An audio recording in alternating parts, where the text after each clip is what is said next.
Welcome to Toy Hole Studio. My name is Kendall Kessler. I was going to do another skyline beauty painting of St. Louis, Missouri, but I really woke up today thinking that I really want to do a center of my mind painting.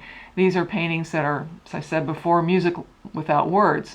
It's what artists like to call pure art, and we don't mean it's better than art that looks like something. It's just free from distractions.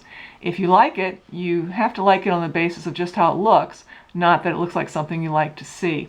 I know if you've listened to my YouTubes, you've heard that ad nauseum, but I think it's always important to mention that. Now, if it starts to look like something, though, I might turn it into one of my suggestion series. I always love to do that, where I'm trying to make an abstract painting, and then something sort of starts to show up, like you see something in a cloud, and then I go with it. That's always a lot of fun. But we'll see what happens. The only thing that I was thinking that I really want to do today is use a lot of paint. And I'm going to use a small brush and really load it with paint. And if it does some bleeding, fine. If not, fine. I'm just going to really put some paint down and put a lot of paint down. Just see what happens. Really like to work in all different levels of abstraction. Not all artists do, but I do. I think it's all fascinating, and it's all an expression of putting together colors, textures, shapes in a way that makes you look. That's what I always told students. And that's mainly what we're doing. It's making you look at something. Appreciate the world, appreciate your eyesight, just appreciate life. Had such a busy week. Wow, I am so behind. It is really difficult to get everything done when you're trying to get attention on the internet, trying to do artwork, trying to keep up with housework, trying to straighten things. Sure, I'm saying things everybody knows. It's not easy, but always a lot to do, and I would prefer that than not enough. I remember my mother, as she got older and wasn't able to do so much, she said time is just moving too slow. I thought, well, that's really sad, because I know for most of us time moves way too fast. I can't believe how fast it moves now. Unreal. Well, it's not bleeding much, which is good. I really wanted to just get a lot of interaction of the paint and let something just take shape that I just react to. And I may go back into it, I may not. This is a real whatever painting. I've noticed that some of my favorite paintings in my Center of My Mind series and my suggestion series have a lot of paint. As I've mentioned many times, I really like complicated artwork. To me, it's like notes. There's a lot of wonderful music that doesn't have a lot of notes, but I like the music that has zillions of them. Those are my favorite pieces.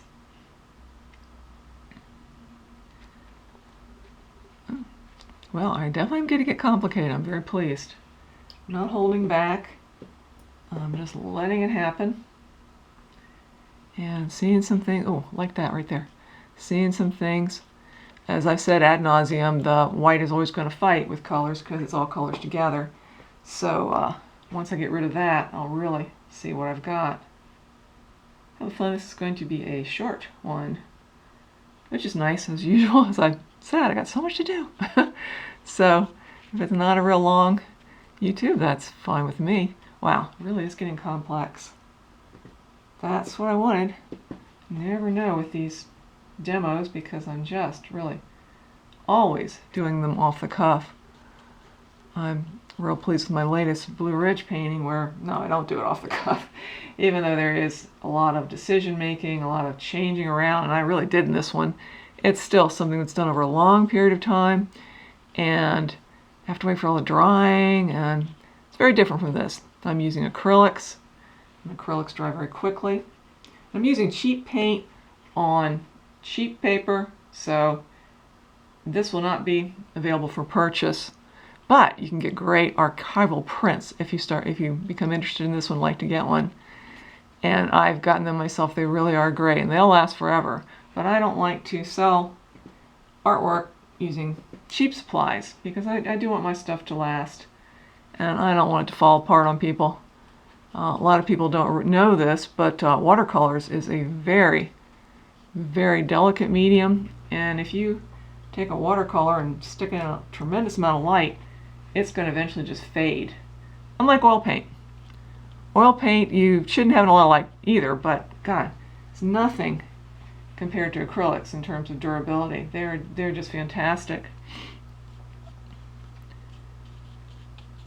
And I think I mentioned this last time. I'm looking forward to getting a painting back from a family farmhouse.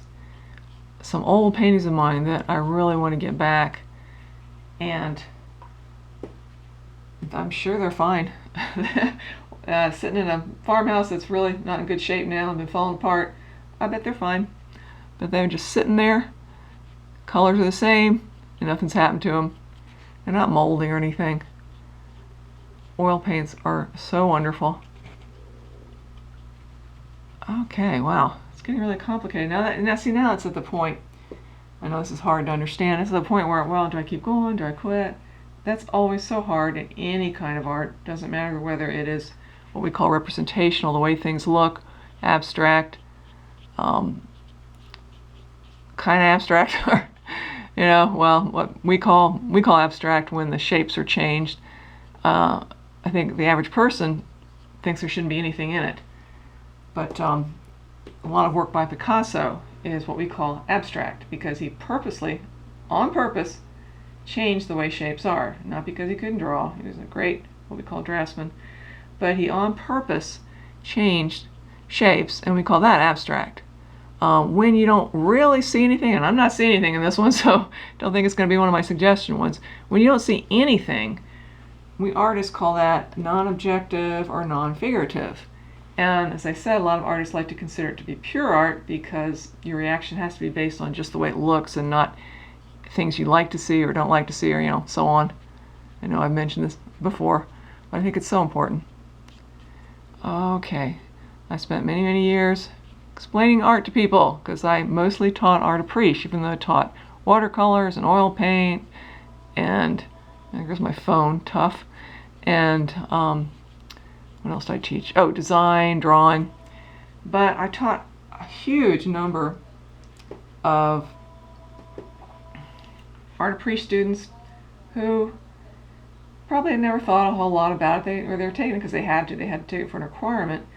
And I worked really hard to explain art to them, because I would hear things from them like, oh, you know, artists do that because they can't draw and all this nonsense, which is very frustrating when you study art and understand art and make art, that people think that way. A lot of people do.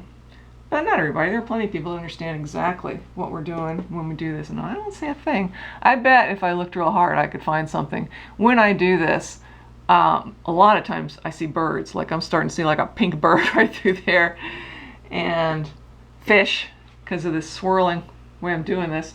But I think I'll probably leave it as the center of my mind because I have to bring those things out for them to be visible. The last one I did, just so clearly to me, had a skull in it and a figure, a woman just turning, and it just couldn't have been clear to me. And I brought my husband and said, oh, and also a ghost. I brought my husband and said, do you see what I'm talking about, how this turned into these three things? He couldn't see it for anything. I pointed and pointed and he couldn't see it. So I had to go back into it and bring them out, or probably people looking at the painting would not ever have seen what I saw. Wow, I really like this. I don't usually get this complicated with center of my mind paintings, but as I've said before, it really helps to just talk when I do these. Otherwise, you stop too soon and you miss out on some very interesting effects. I want to make that blue right there more active if I can. The blue right in the center.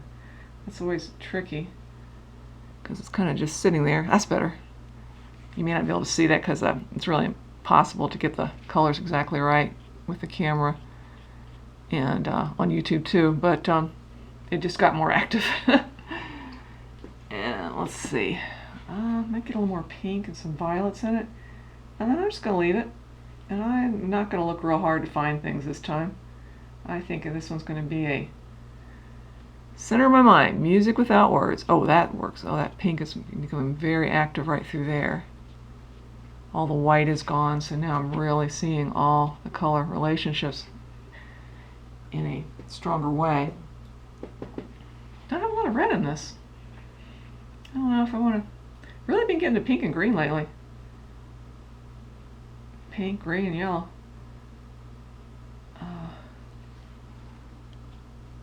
Yeah, see, there's so many more things I could do to get it more complicated, like getting more linear effects and all. But then, I'm going to lose what I've got right now. So I don't know. I think I'm going to probably quit. Oh, now it looks like there's a little figure there, his arm out. Probably don't see it, but I sure do. Well, I'm not going to pull things out. Might get a little more yellow. I like to have a tremendous amount of contrast and size, which I do in all my paintings. It's just very important in art. If you study any kind of art, you know that contrast is really important. It just makes things so much more interesting. If everything's all the same size, it gets monotonous. Not always, but generally, in general, it can get really monotonous if everything is the same size. Now I'm not sure what to do. Should I quit or not? That's always, as I've said before, most artists have that. It's the biggest complaint. When do you quit? Do you go back into it? Is it done? Could I make it better? Am I going to make it worse? I shouldn't say worse. Am I going to hurt it? I like the way it's come out, so I'm not making it worse. But losing some of the things I have. Okay, need to take that up in value, get it lighter. It wasn't going to do anything. And as I said before, so much of what I'm doing just comes from years, decades of using paint, of learning with it. All these little reactions I'm having, and all the different uses of the texture and the line and the changing contrast and all that stuff. It just comes from a tremendous amount of experience. And I love what I do. I truly do live to paint, and it's important to me to get out in the world. So if you go to my website, I hope you'll buy something. Preferably, I always say this, preferably an original, because I can't take these with me. Oh, I just keep finding little things to do, but I don't want to lose what I've got. Might just say the end. Really get into that pink. Yeah, I think if I do any more, it will be later. So thank you so much for watching. Please click on the link in the description to see the final version of this painting, and then there are links to my website, to my store on Etsy, and to other sites. Thank you again.